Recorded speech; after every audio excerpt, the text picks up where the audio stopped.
Hello guys, welcome back to soccer 18 പുതിയ വീഡിയോയിലേക്ക് എല്ലാവർക്കും സ്വാഗതം.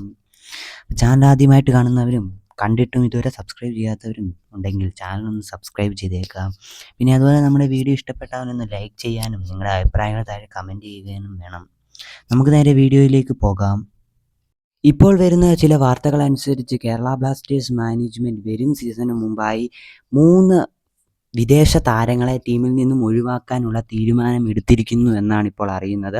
ബ്ലാസ്റ്റേഴ്സ് കോച്ചായ ഡേവിഡ് കാറ്റാല കഴിഞ്ഞ ഇൻ്റർവ്യൂകളിലൊക്കെ പറഞ്ഞിരുന്നു, ടീമുമായി 100% ആത്മാർത്ഥതയില്ലാത്തവരെ പുറത്താക്കുമെന്ന് ടീമിൽ ഉണ്ടാവില്ല എന്നും. അപ്പോൾ മാനേജ്മെൻറ്റ് ഇപ്പോൾ എടുത്ത തീരുമാനങ്ങൾ ഇനി അതിൻ്റെ ബേസിലാണോ എന്നതിൽ സംശയമുണ്ട്. അതിൽ ഉയർന്നു കേൾക്കുന്ന ഒരു പേരാണ് എഡ്രിയാൻ ലൂണയെ ഈ സീസണിന് ശേഷം ടീമുമായി വേർപിരിഞ്ഞേക്കുമെന്ന വാർത്തകളും ഇതിൻ്റെ കൂടെയാണ് വരുന്നത്. അപ്പോൾ 3 താരങ്ങളിൽ ഒരു പക്ഷേ ലൂണയും ഉൾപ്പെട്ടേക്കാം. ബാക്കി 2 താരങ്ങളെക്കുറിച്ചുള്ള വിവരങ്ങളൊന്നും പുറത്ത് വന്നിട്ടില്ല.